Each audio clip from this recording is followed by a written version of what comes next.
Well, good afternoon and welcome to our COVID-19 Resources for Our Communities webinar. I am Sandy Ratliff. I am with Virginia Community Capital, and we are proud to partner in this webinar series with the Virginia Department of Housing and Community Development and the Virginia Small Business Development Center Network. We are hosting these weekly, and our objective is to share some of the latest resources and tips to help our businesses and communities during this pandemic. Before we get started, I want to let you know that in order to keep the webinar flowing and stay within our 1 hour goal, is everyone is muted. However, we want to hear from you, and I know our panelists would love your questions. So if you will post those in the Q&A or in the chat, we will address those at the end of the presentation.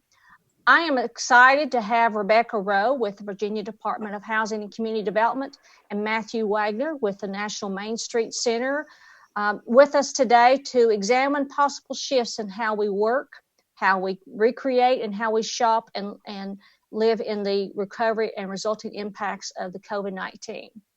I want to introduce Rebecca Rowe. She's the Associate Director of DHCD's Community Revitalization Office. She has the fantastic job of getting to travel around the beautiful Commonwealth of Virginia, working with community and business leaders. She comes to Virginia from upstate New York with a stop in Texas before she fell in love with beautiful Virginia. Rebecca, I'm going to turn it over to you. Thanks, Sandy. To be clear, I'm also in love with Texas and upstate New York as well. I love them all. And I have the honor today of introducing Matt Wagner. I completely outsourced this presentation to our partners at National MainStreet today, so I'm very excited that he's here with us. Matt sent us quite the biography. He really thinks a lot of himself. But I will tell you that's totally fair, because here in Virginia, we really think a lot about Matt too. So much so that we are constantly trying to recruit Matt to come live in Virginia and be a Virginian. So, everyone feel free to shout out where he should be looking at real estate. But Matt Wagner is the Vice President of Revitalization Programs at the National MainStreet Center. He started his career in MainStreet as a local MainStreet director. So he has breadth and depth of experience. He has really traveled the state of Virginia probably as much as a lot of the DHCD staff. So there's really no one better to speak to this topic for us. Matt, you'll probably never want me to introduce you again. But thank you so much for being here.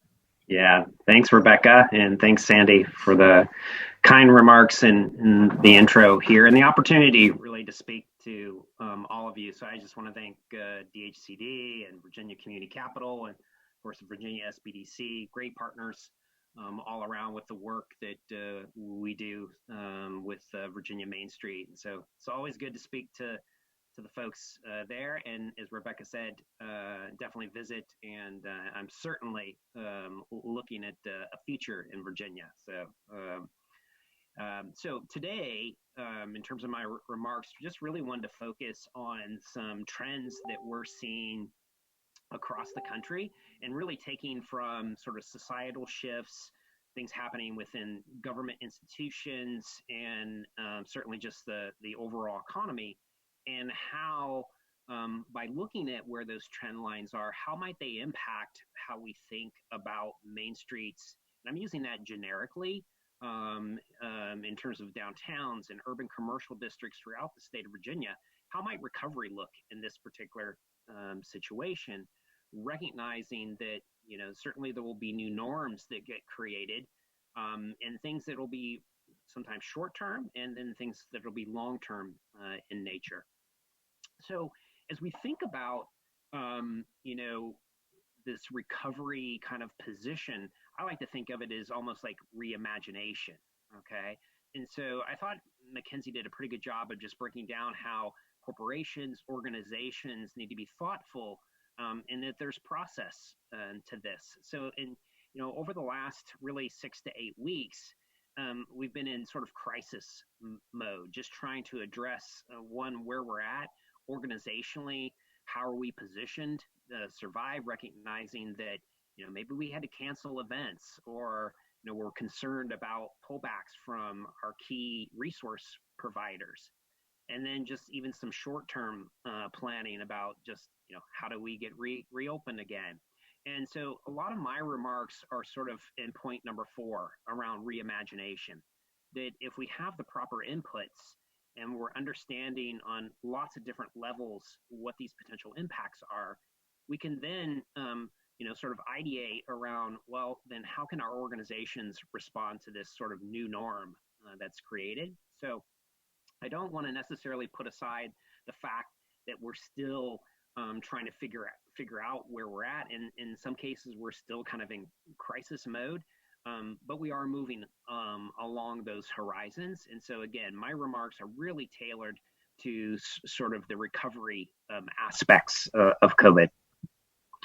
As we think about reimagination, there's some inputs into that, things that we can use to be thoughtful about what those new norms look like and how our organizations can better respond to assisting our downtowns and our commercial districts.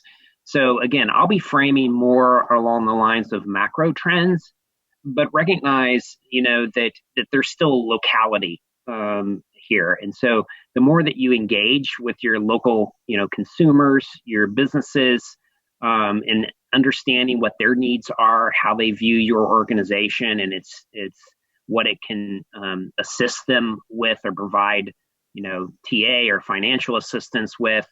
There's obviously that understanding of just your own markets. One market in Harrisonburg is going to be different than another in Bristol. Okay.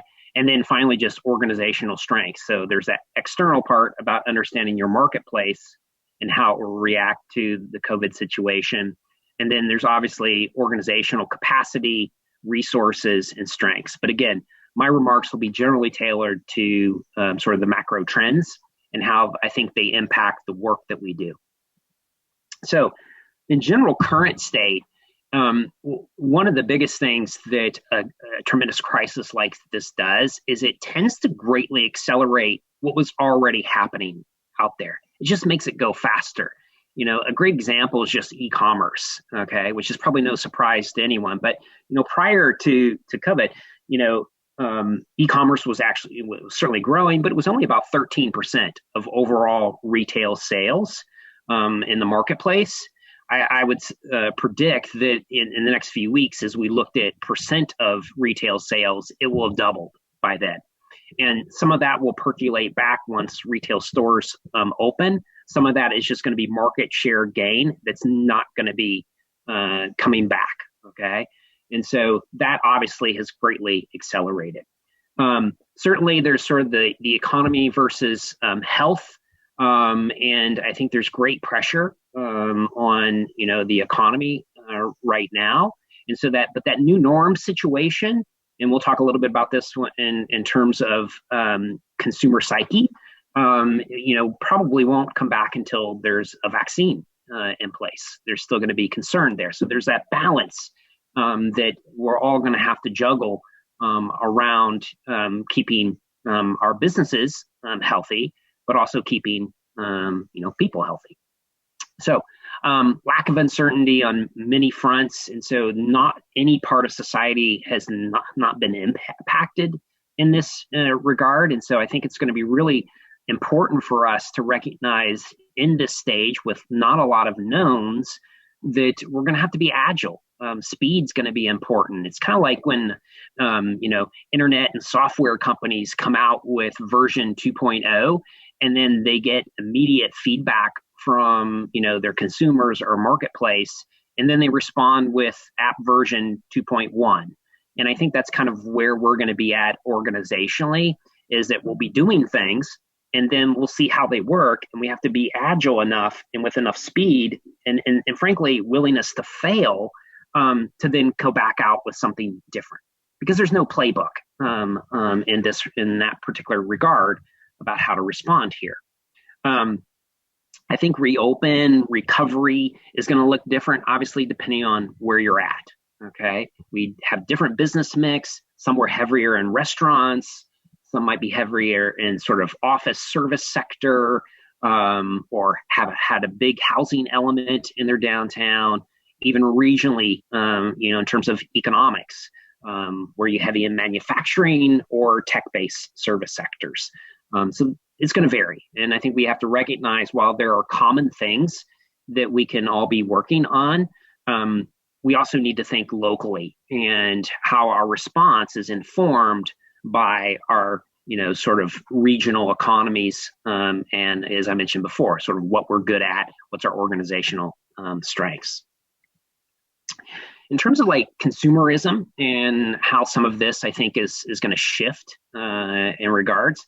So on average, it actually takes about 66 days. This is sort of research, not by me, but from those that study this kind of thing, that on 66 days for people to form a new habit. But it obviously can range. Some have said as little as 18 to close to a year. So as we think about stay at home, things like social distancing that now are like part of our common vocabulary, lingering concerns around the virus and will it come back and what have you, that this has been around two months, and for some longer, right, depending on where you're at in the country. And so for sure, there are some habits that have thus been formed that then when we think about recovery will help to inform how people are thinking about shopping. So certainly as we look at stock prices amongst Amazon, Walmart, Costco, and others, e-commerce has definitely gone up. People are getting used now to more delivery. And that's not just because of e-commerce. That's because of, grocery stores have been, doing more of that. Restaurants obviously pivoted to pickup and delivery.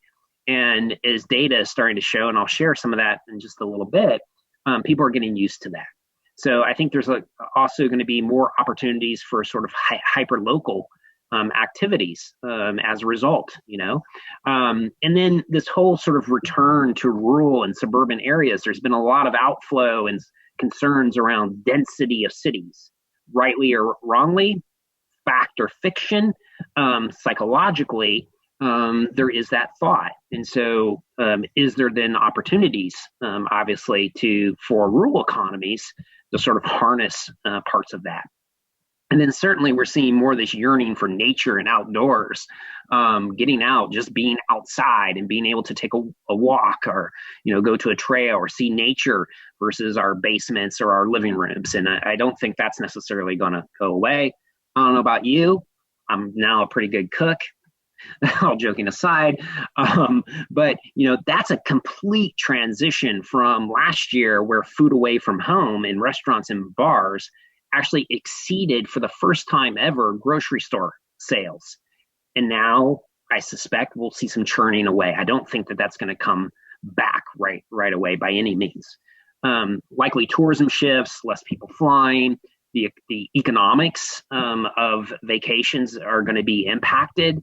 So probably more staycations, more trips by car, the whole Airbnb market, likely more solid in rural areas. Again, that sort of getaway versus less on urban, which was largely dependent on business travel, which will also be likely hurt.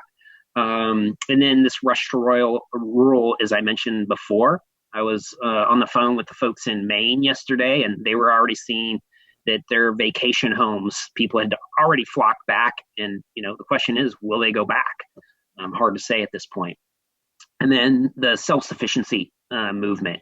When you have times of great crisis, and we've seen this in other periods of time, you tend to, stay at home, obviously more often, we had to, but you also think about cutting costs, ways to be more self-sufficient so you're not caught, whether it was toilet paper or what have you, so backyard gardens, more return to frugalism and minimalism as a result. We see some of this already playing out in the data. This was from Washington Post and the University of Maryland study a couple weeks back, just differences in how people will perceive the recovery in their shopping habits. More people still comfortable with going to a grocery store because that really didn't change as much for people. And but less so on maybe traditional retailing like clothing, and certainly eating out at restaurants. And then even how people gather, which is a big part of how we think about downtowns and our urban commercial districts as places of celebration and social engagement. And that's kind of all over the place, how people perceive that. And this is some data that was taken from some Michigan consumer psyche surveys that were recently done. I poked a few questions out of here, and I'm not going to go deep in this. We don't have time, but you can look at this with the PDF version that we'll share. But what you see is just, again, fundamental differences in the non-food sector versus restaurants. The need for small businesses for our, obviously our SBDC friends are looking at this as like business model shifts. Many small businesses did not have e-commerce. For those businesses less than 20, they may have had a Facebook page or just a standalone front page, giving their hours and their menus. But selling online is, for many, is a foreign concept. There's a lot of personal safety concerns still with most people. And certainly the social distancing norms will be impactful long term. On the economics side, productivity is through the roof. I think large companies were very concerned about the move to remote work. But what we found, what studies are beginning to show, is that we are highly productive at home. And so a lot of that has to do with, like, we're not spending time in our cars or walking or biking to work. We're not having those, just impromptu meetings or conversations. It takes work actually to set up now a meeting, and you're a little bit more thoughtful about it. So I think that's going to impact how companies and small businesses are thinking about a return to the office sector. Less business travel, I mentioned that. Consumerism, again, you can reopen, but and the necessity and what we're seeing is that, a government proclamation is only one part of it, right? The permission to reopen is certainly a part of it, but that doesn't necessarily mean the consumers will come back. So there is a safety concern for some, but there's also an economic concern. We're at 35 plus million, and that's going to impact spending in the short term. We've already seen that as households are just hoarding cash, trying to preserve, not knowing what the future necessarily is going to look like with their jobs and their, obviously their incomes. So saving rates are going up. And we're seeing this just in sort of the sales fallout, closures of national retailers. And I don't want to be, I'm not trying to be all doom and gloom. I just think that it's going to be bumpy in the near term. And so I'm still extremely positive and confident about our ability, especially with small mom and pop businesses, to be highly creative and to make that conversion. But it's not like flipping a light switch. It's not simply a proclamation. We're going to have to work at it. We're going to have to build trust. We're going to have to put in the protocols necessary to do that. And we're going to have multiple streams of selling versus just depending upon foot traffic. I think those days of just depending on foot traffic are going to be very problematic from a retailing perspective. And we were seeing that before, but it's accelerated. One of the things that I want to point out is it's probably no surprise that, every form of retailing was down in the month of April, e-commerce being the exception, but not as fast as, a percent of growth as you would think. What was highly interesting to me was that Etsy, the online retailer for small scale producers, was actually up quite a bit.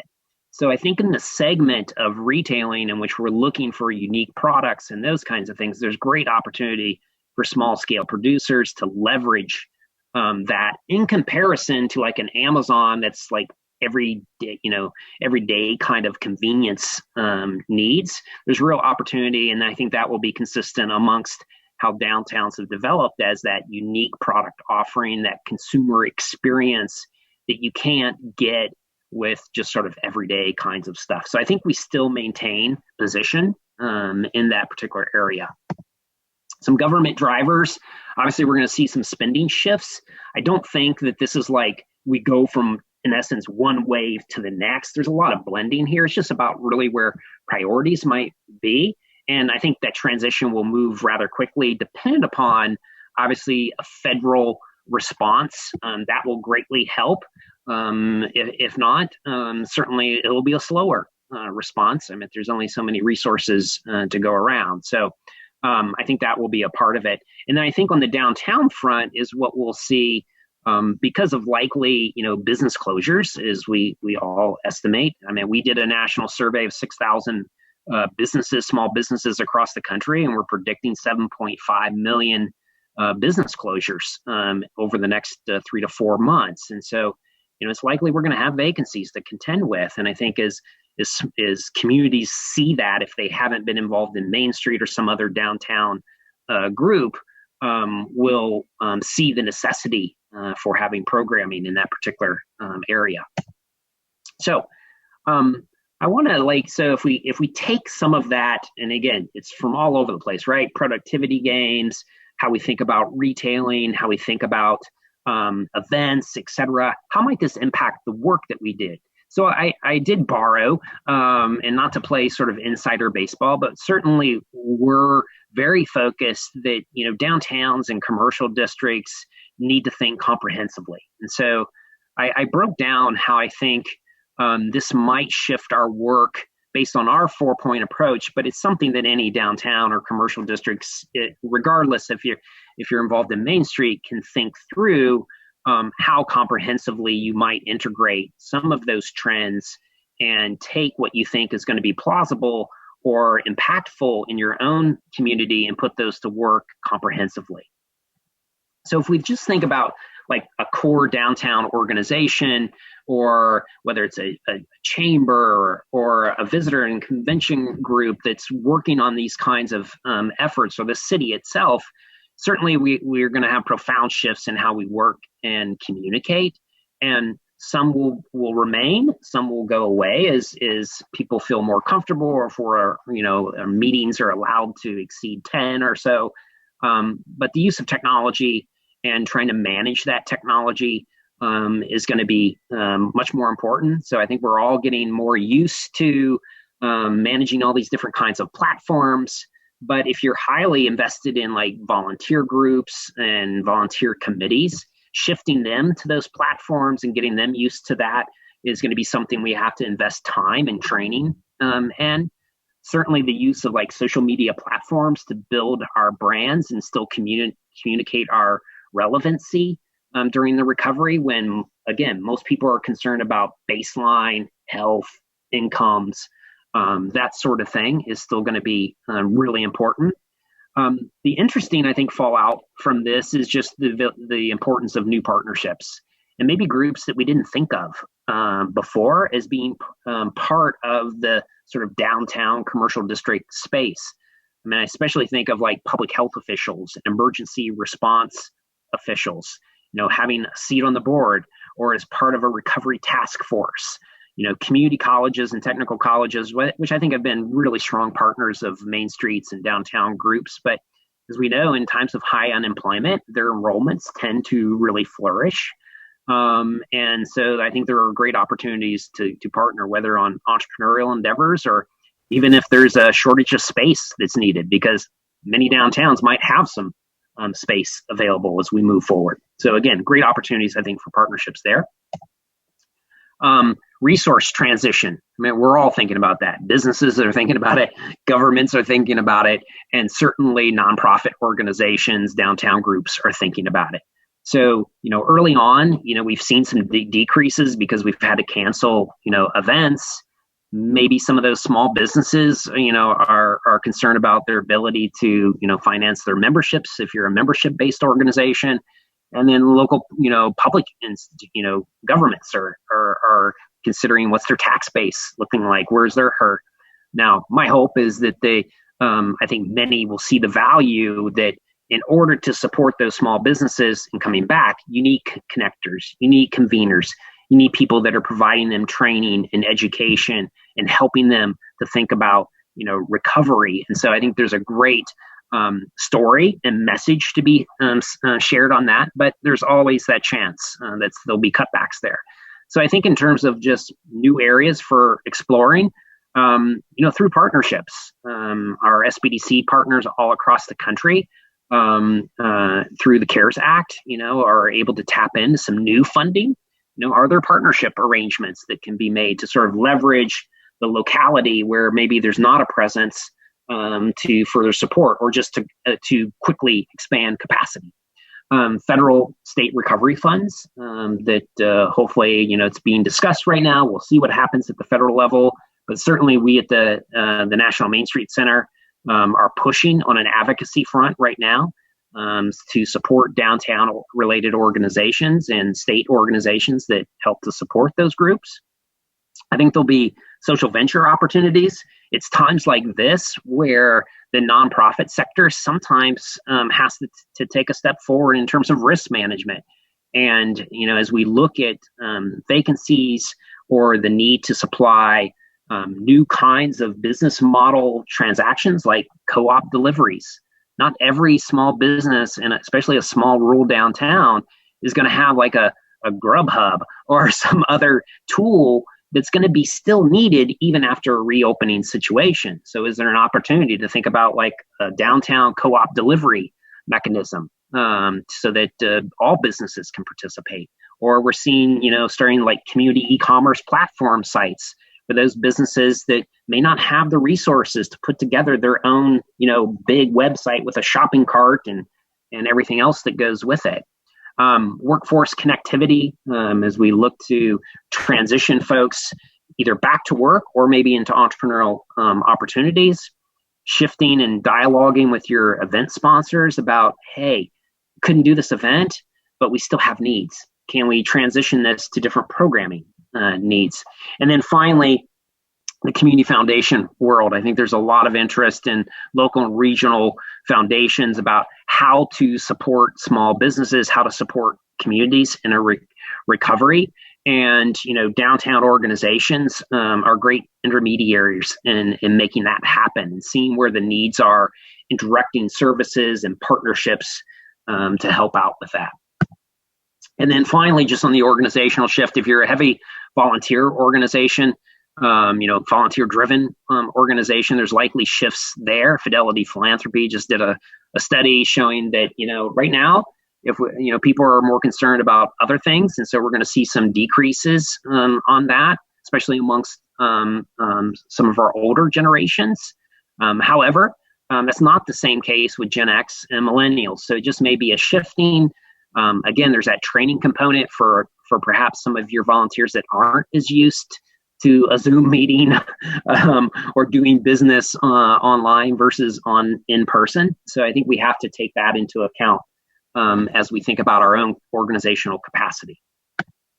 On the design front, as we think about just the place itself, how does downtown and commercial districts function from a public realm and, just from building stock, and how does that become more informed based on macro trends from COVID?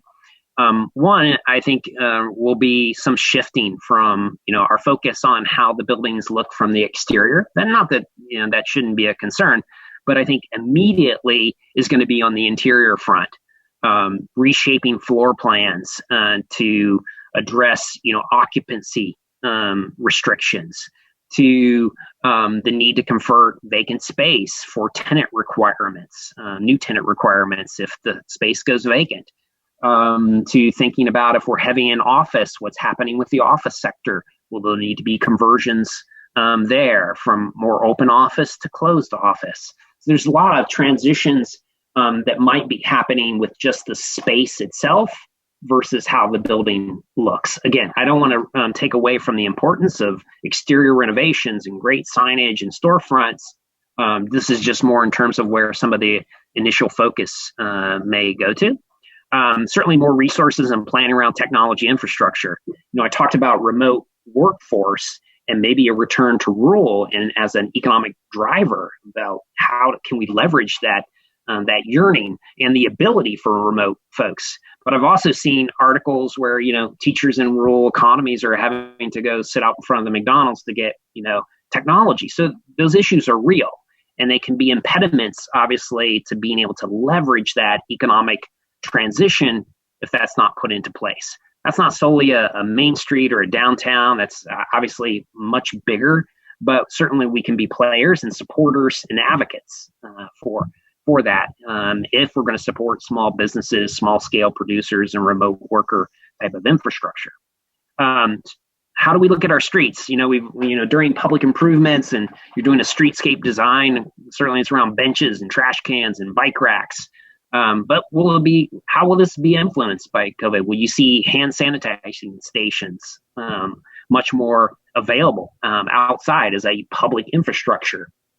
There's people thinking about redesigning everything from park benches to outdoor dining opportunities, that kind of thing.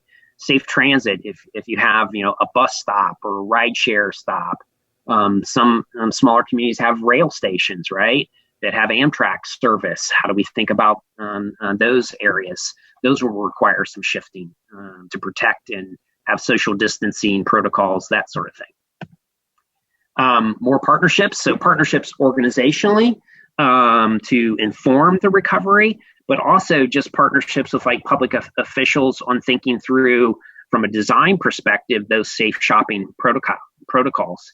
And so we're seeing many downtown organizations set up like safe shopping or public trust kits and helping the store owners. There's a lot of industry specific guidelines. So if you're a hair salon or barbershop, for instance, the Georgia Association of Barbershops and Salons has put out a recovery guide on how to plan your store. And there's tons of examples from fitness centers to clothing stores to restaurants and their industry associations for helping out with those protocols. Certainly the need again on the interior side, but for redesigning. So thinking about like less seating in restaurants. Will there be, as you pull back maybe on inventory, are there then pop-up options for existing stores, or just again queuing, and making sure people are staying social distancing?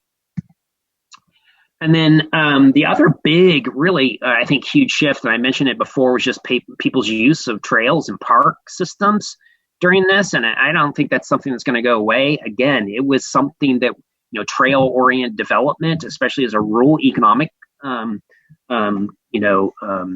driver, was already prevalent before. I just think, again, these are things that get accelerated as a result of a pandemic situation. And so this is some counts from Rails to Trails. I didn't get it updated. This is from early April, but they've been doing counts all across the country, and it's just through the roof. And so I think as a downtown or an urban commercial district and neighborhood, how do we become better connected to those trail systems through trailheads and trail-oriented development and a return to our parks and park enhancements? I think will be an ever important economic driver as well, and a way to have people feel comfortable because they're on trails, they're used to that, and downtown's sort of being an extension of those systems. Reclaiming streets is another thing that I think we'll start to look at a little bit more. For instance, we in many of our towns, both small and more urban, we set up like these temporary drive-through or delivery pickups. I think we'll have to think, will those become more permanent? Will we reallocate some parking to allow for that? Is again, people's comfort level maybe in sitting inside will be different, or allowing sort of more parklets so we can create outdoor dining space. So again, people feel like they're far enough away from each other, but can still enjoy that restaurant, social kind of context. So I think that will be an important aspect. And certainly, more people doing like bike lanes or pop-up kinds of things. We're seeing many areas around the country, like on Sundays, closing streets to allow for almost like a trail mindset, but in the downtown. It can almost be thought of as like another special event without the big crowds, and a way for people to feel connected to your downtown and the center part of your community. So I think that will be also very important. On the promotion side is once again going to be heavily influenced by consumer psyche on what people are comfortable with in coming to an event, and how many people are they anticipating be there. Certainly the regulatory environment will be one. Will you be allowed to have events of a certain size, either indoor or outdoor? And then constrained personal resources. So if many people are out of work, will they have the resources to come to an event, participate in those kinds of things? So all of that is going to weigh heavy on what we have the opportunity to do, what we should be doing, and maybe how we nuance events and think of events differently, at least in the short term, and then, get feedback and then see how that looks in the long term. So I already talked about tourism, your tourism-based economy. You might need to think about okay, can people drive here? They're probably not going to fly here. Perhaps that's going to be either one, more expensive, or people's concerned about it. And then, from an economic perspective, people thinking more about day trips or staycations. So can you create that kind of vacation environment without the expense, without, and then allowing people to think that they are getting away from their homes? More niche markets to kind of maybe tamp down on so many people. So if you can really aim towards more of a narrow segment of your market, or a niche, maybe that helps to control some of the flow. Farmers markets are like any business, even though, they may be a nonprofit or whatever, they need to think about their business model shifts. So I think there's still a huge desire for people to have obviously locally grown food and fresh food, organics, etc. But will they feel safe? Will they want to come out during the farmers market events? So do you think about drive-throughs, pickups, some CSA style delivery mechanisms that can be still supported in both the short and near term kind of thing? What is our ability to do large indoor special events? Obviously, that's something that needs to be monitored. And then, how do outdoor events take shape? And I included some data from Michigan. It was just data I could pull relatively quickly because they had done some consumer psyche surveys. But this is also pretty consistent with the Washington Post and the University of Maryland study that just showed that people are certainly not real excited at this point around indoor events. And then a couple communities added, or one in particular, how about the size of venue? I think that was a good question. So if you're looking to ask these kinds of questions, I think this was a good ad for them. To get to the variables of why people are thinking that way. So it might be a size consideration. On the opposite side, people are much more comfortable in thinking about outdoor activities. But again, some of that might be reflected. Is it being housed in a park or a single street, that's just closed off? Other just sort of random thoughts around promotional shifts. We're seeing a lot more downtowns doing online retail events, which is great to continue to drive traffic, but that has to be matched with the ability to shop. So there's an online component there. I think there's a wonderful branding opportunity, and not particularly just from a consumerism perspective, but really to create that safe shopping district environment. Downtowns are for the community. They're not private, malls or lifestyle centers. And I think there's those local business owners are also generally residents, and they care about their community and they want people to be safe while they shop. I think that's a wonderful sort of message that we can carry out in this recovery that also helps to pivot and position our downtowns, our local economies is, great places to be, and that we're also concerned about your health, and we're going to put the kinds of conditions in place to make that happen. I already talked a little bit about just sort of, closing off lanes, that kind of thing. We're seeing that in many communities. If you are going to do something maybe with a street closure or what have you, can you control it? So I think we'll see more considerations around like egress, ingress, and a monitoring, much like you're seeing in some of the big box stores where, they're only allowing so many people in at a time and kind of controlling, whether it's in a grocery store or what have you. And I think you can do some of the same things for some of your events to kind of just minimize the nearness, the density of people, which I think will be pretty critical. And then finally, on what we call economic vitality, just think of it as like economic development, just different term, but same gist there. I think there's going to be wonderful opportunities for especially rural economies to think about a remote worker recruitment.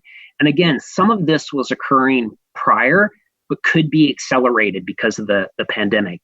There's ways that, you can incorporate lifestyle branding. It's one of the reasons that I get attracted to, the recreation areas of Virginia because of lifestyle. I have the opportunity to work remote in many respects. And so, I had sort of that psyche, and I think others will be attracted to those kinds of things. Technology and transportation infrastructure, however, will be critical to making that happen. It's hard to work remote and be productive if you don't have ready-made access to meetings, the people that you're talking to, the ability to do your work, obviously. There's a housing consideration. For many small communities, you may only have like really single-family housing. And for many folks that are working remote, they want maybe a different style of living, maybe more downtown housing. So I think we need to just think about housing diversity as part of that strategy.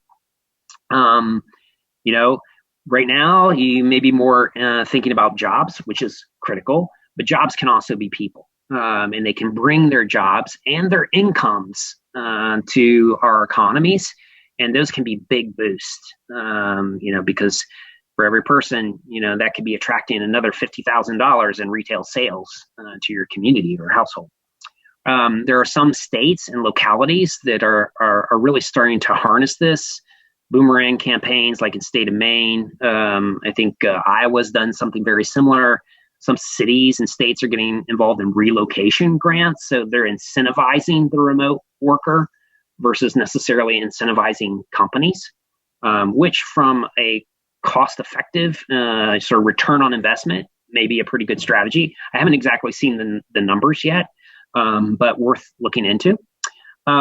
We're going to see, I think, some changes, obviously, in office space, perhaps a reduction. So if you were heavy in that particular area, especially with larger companies that have the ability, perhaps, to shift some to remote workforce, that could,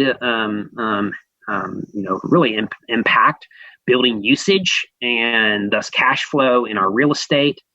So I think we'll have to be considerate of that. One of the biggest things is obviously in the last few years has been around co-working space for remote workers. I don't necessarily see that going away. It just may be the configuration of those co-working spaces. I think we all, like having done this for 6 to 8 weeks or whatever it's been, would love to get outside of our homes, maybe see some other people, but it may be more like individualized offices versus that open air environment for working. So I think that will change some. I think there's also a need for this time as businesses are perhaps still closed or only, partially reopened to think about the fundamentals. Does their business model still work? And, again, the SBDCs are great in helping companies to think and businesses to think through this. So, their business model before, does it still work in this environment? Do they need to shift more of their efforts to online, to delivery, to pickup? Do they need to change inventories? How are their supplier networks looking at this point? Their vendor supplies, their logistics or supply chains. In terms of the ways that we incentivize or help our small businesses, I think we need to just be particularly flexible. I think it's hard to predict the exact needs because I think they're quickly evolving and they're changing. When we did a first round, I mentioned before, of 6,000 businesses, small businesses, less than 20 employees from across the U.S. And at that point, there was a lot of dialogue around online. Only 2/3 of most small businesses had an online e-commerce presence. And those that were selling online, most of the sales were less than 25% of their overall revenues. Not so surprising, but the surprise was really about only 2/3 having an e-commerce component to their business. So certainly that's still a big driver. But as we went back 4 weeks later and had additional conversations, some of that also started to shift because they were thinking about reopening and going, oh my gosh, how do I keep people safe? What are the guidelines? What are the requirements? And so, thinking through safety right now and how they may need to transition, for instance, the interiors of their stores, or invest in technology like touchless, cashing out systems for their point of sale. Those are going to take capital injections for those small companies. Will they be able to have the funds to do it? So again, just kind of be flexible with how we're providing resources to small businesses to meet them kind of where they're at, because it's probably going to evolve over time. And as there's more recovery, they may discover other needs. And as we learn more about consumer shopping, that might change some of their needs. So just again, I think we need to be more flexible in how we're looking at those things. On a very, I hope positive, as I think, anytime there's been sort of seismic shifts in our thinking and how we are doing things societally, that can also pose great new business opportunities. And so I put together my sort of prediction. Please don't hold me to them, but just based again on some of the trends that are happening right now, is I think there's going to be greater focus on health and fitness. We're all much more attuned to what our immune systems are like, to fight a virus, to stay healthy. We're doing more in our homes just to stay active. And but there also may be a reluctance to get back in a gym, okay? Not to say that some people won't go back, just say for some, that might be problematic. However, what we're starting to see is just more like this incredible growth in like home tech equipment. And the use of home tech is a way to stay socially engaged while you're working out, to have that same experience that you had perhaps in a gym or in a class that you were taking, a Zumba class or a yoga class. So as we think about products, if you have a local running store or a bike store, I think it'll be a great opportunity to just add more equipment and accessories as part of that home side. Small scale production is, I think, really ripe in this kind of environment. It was before. I think, again, it's been accelerated. As we think about the ability to be in a downtown, have some foot traffic, occupy vacant space, especially as we think about restaurants. If a good portion of the market that's going to be impacted by this is going to be restaurants, you could have many spaces that have commercial kitchens.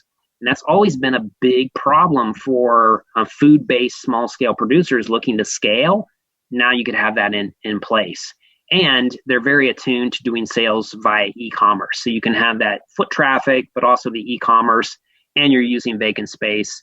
And frankly, they're great job generators. And as we think about 35 million people being unemployed, with some of those jobs perhaps not coming back, those are good paying jobs, they're scalable. And so it's a great way to think about our downtowns and new business concepts and through small scale production. Home and gardening, natural organics, that whole do-it-yourself. I mentioned it before around sort of the minimalism. I don't know about you, but if you tried to buy seeds 3 or 4 weeks ago, you're thinking about home gardening, really hard to find. The market was just booming. So as we think about having dedicated stores within that particular area or adding inventory, I think these will be particular opportunities for us. Delivery services, as I mentioned before, as a standalone business or as a social venture that a MainStreet program or another downtown organization or a chamber get involved in as a cooperative service. So maybe more of a social venture.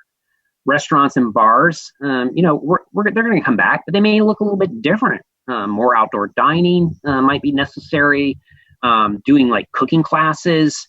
I think prepared foods will be another big rise as people, while they're enjoying maybe some cooking, would still like to have something made for them, but not the typical delivery or pickup kind of stuff, but something a little bit better. Or restaurants that are putting recipes together and then offering the ingredients and then you make it at home.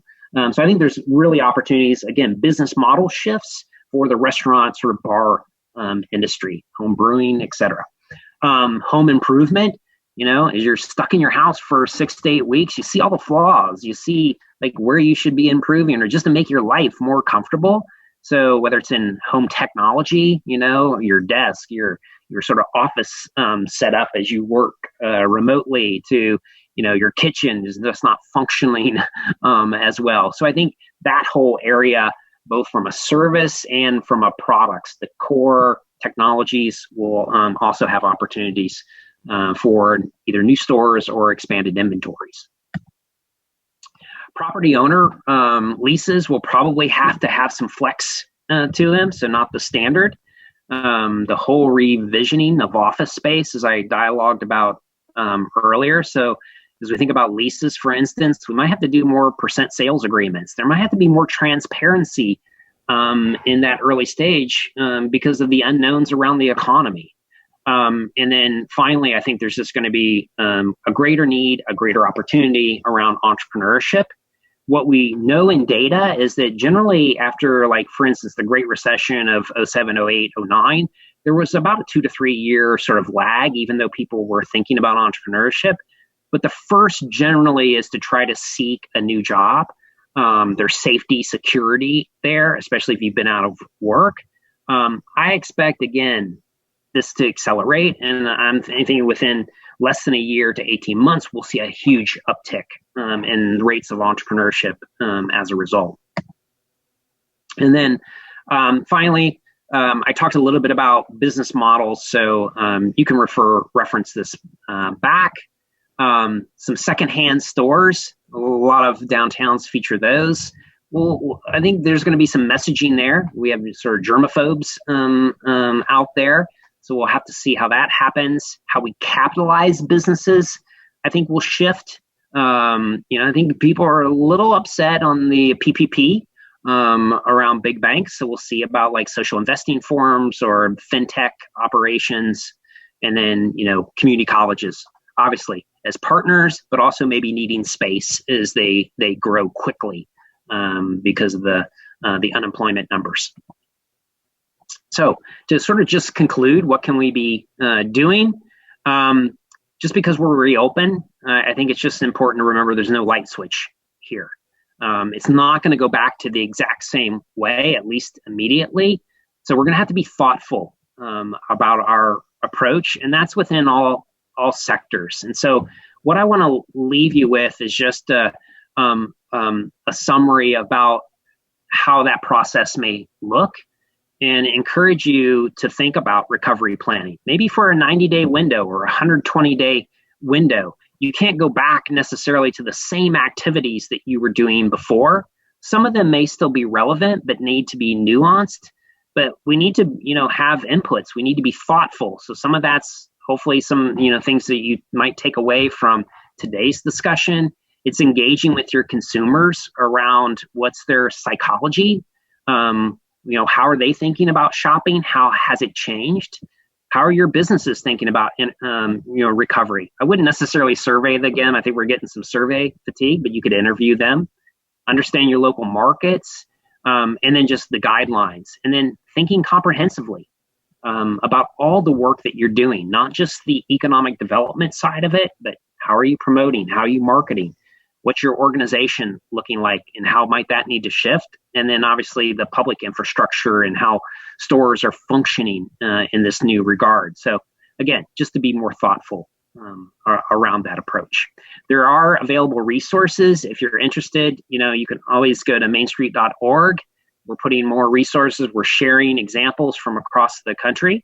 And next week, this is sort of an early play on that, but we're launching what's called MainStreet Forward, which is a complete set of recovery tools. So I would encourage you next week to check out MainStreet.org for additional recovery-related resources as we move from sort of crisis, reopen, to recovery. So with that, I will conclude my remarks. I know we just have a few minutes, so apologies for that, but I did want to leave you my contact information if you'd like to follow up with additional questions. So Rebecca, Sandy? Thank you so much, Matt. That was a lot of great information. We've had a quiet group today, no questions typed in yet, but we do still have a few minutes. I know Matt referenced this earlier in his presentation that while this is not information that is truly Main Street specific, there definitely was just a little bit of our industry jargon in there, thinking in terms of the 4 points of the Main Street approach: organization, promotion, economic vitality, and design. But we really feel strongly that there is something in the Main Street approach for everyone, especially in this day and age, that there is a lot to be learned here. So we do have time for some questions if anyone has anything. Otherwise, I'm keeping my eyes on those chat boxes. I'll reiterate what Matt said about mainstreet.org, also virginiamainstreet.com. We do our best to make sure that we are acting as a pass-through for some of that Main Street information to the wider network, but certainly think about joining the Main Street organization, National Main Street, if you are interested in more. Matt, we do have one question. How will marketing and advertising need to change in terms of message and media? Any thoughts on that? Yeah, I think a lot of it's going to go back to less about product and sort of the inventory to more about safety and and local. I think we did a survey question around how businesses were thinking about their communities, and there was a lot of verbiage around togetherness and support. And so I think those are marketing messages that will reach consumers about their own backyards and supporting those small businesses, and perhaps not a big e-commerce site. So I think those are really the two spins: safe places and you're supporting local economies. Thank you. And we've had a question about the presentation being made available. Yes, I believe these webinars are, number one, being recorded, and number two, that Sandy will be providing the slides. How important is speed of action on the transitions discussed? I'm worried about the local needs changing much faster than how government can respond, i.e. with a zoning amendment. Yeah, I mean, every day it seems like it changes. So I think, one, we have to be sort of ferocious at understanding what is happening around us, and talking with our boards, talking with our key stakeholders about the need to be agile and to understand that we may make a move. It may not be quite the right one, but we're going to get feedback and we're going to tweak it. So don't let the perfection sort of be the enemy of good. Get out there, try some things, look at other examples, and then refine. And then as we go along, be thoughtful and more strategic. But you're going to have to sort of balance both of those.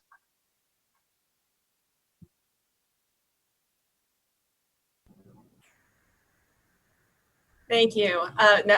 Now everyone's asking questions. Does the focus you forecast lead to combined marketing efforts with local groups or combines? Yeah, can you ask that again, Rebecca? It cut up a little bit. Sorry. Does the focus you forecast lead to combined marketing efforts with local groups? Yeah, I certainly think there's going to be lots of opportunities for cooperative work. I think that's a hallmark of a lot of downtown organizations, is to do things through partnerships. I'm a true believer, like, innovation and great invention occurs at the crossroads of our different respective backgrounds and organizational capabilities. And this is going to necessitate that. We all have a different role to play, but if we're all working cooperatively, we're aligning resources, we're expanding our capacity and our ability to function and do work. There's no time for duplication here. So I think it necessitates that. And do you have any special messages for women and minority-owned businesses? Well, there's an area, again, that I think will accelerate. So prior to COVID, when you look at rates of entrepreneurship, women in minority groups were the fastest growing segments, and that was actually more prevalent in downtowns across the country. And so I think this is an area of great expansion and opportunity, and one that we can build off of, because, again, it was prevalent And now I think there's just opportunities to accelerate that growth. Also, just thinking about like CDFIs and community banking, I think financial, capability is what has been sometimes lacking. And women and minority operations, partnerships with like women business centers, women and minority business centers, and SBDCs. So I think, again, there's great opportunity there. Sometimes it's just a matter of applying the right resources and dedicating time and energy to those sectors. Thanks. Sean Mulrooney has a question. With the shift to remote work in rural areas, will governments have a role in supporting the need for broadband in more places? So I'm going to jump on that one. Working here at DHCD, we do have a new Office of Broadband, and there are a number of grants available through that program to localities. So that's one thing that's happening at the state level, providing resources to the regional and local levels as well for that broadband assistance. If you want to shoot us a message after this, I can definitely connect you with Tamara Holmes, who is the head of our broadband department. Hey, Rebecca. Yes. Can I just throw out a shout out? Can I do a shout out? I want to shout out to South Boston, Virginia. That last question around women and minority businesses. You want to see a great program that's really harnessed the capabilities in that area, go to South Boston. Talk with Tamara. It's a great effort there, and very creative and inventive and innovative businesses. So yeah, go there, and sort of millennial sector as well.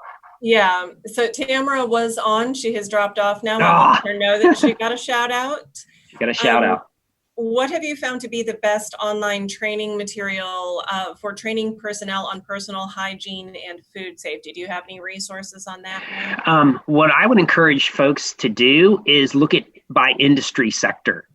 And because there are some subtle differences we're seeing amongst how like a hair salon, as I mentioned earlier, is going to treat something versus another group, a typology like a restaurant. So look at like industry, so like the the Restaurant Association, they're putting out guidelines.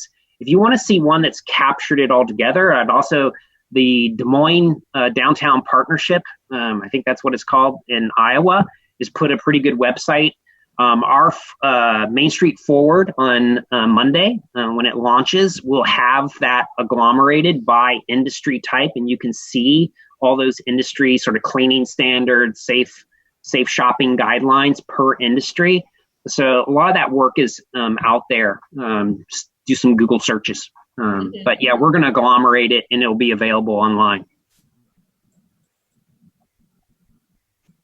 Okay, we've also had some questions about grants for small businesses from anonymous attendee. I just shot you my email address, so if you want to be in touch with me, we can talk about what is available here in Virginia and what might be available for you locally, because it really varies place by place, and we'll also connect you to some of the SBDC and VCC resources as well. Not all of them are grants, some of them are loans, but be in touch with me and I can send you a lot of information on that. So do we have any other questions? Just a lot of thanks coming in. I know this is Matt and Sandy, I think, are getting to log off of Zoom now and go enjoy some nice weather. Yay, Sandy is starting her weekend. I am right there with you. So thank you so much, Sandy and VCC, for hosting these sessions, DHCD and SBDC for being partners as well. And Matt, thank you so much for your time today. Yeah, thanks for having me, you guys. Really appreciate it. Look forward to my next trip back to Virginia. And I just wanted to note that the plans is to, Matt, if you'll share your slides with us, we will get those out, as well as this webinar will be online, and we will share the link as well. Do want to let folks know that have joined us that Matt and Rebecca will be back with us again on Tuesday evening at 6.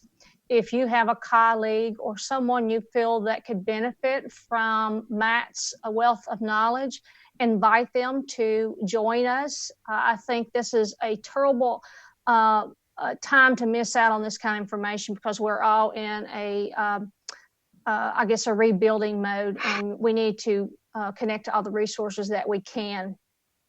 Also, I wanted to note that next Friday's session will focus more on getting your business back on track post-COVID. And Sarah Milston with the Spark Mill will be leading that session. She was with us last week and did a great job, but she's going to be more specific on how to get your business back on track. So I invite you to join us then. And there's lots of other webinars that Virginia Community Capital is co-hosting with partners that you can find a list on our website at Virginia Community Capital, as well as resources, the same with the Department of Housing and Community Development. There's a lot of resources out there to help you, and we're just a phone call or click away if there's anything that we can do. Matt, Rebecca, thanks again so much. Thanks to everyone that joined, and I hope everyone has a fantastic weekend. Enjoy this time. It's been long coming. Have a good one. See you next week. Goodbye, everybody. Bye, everyone.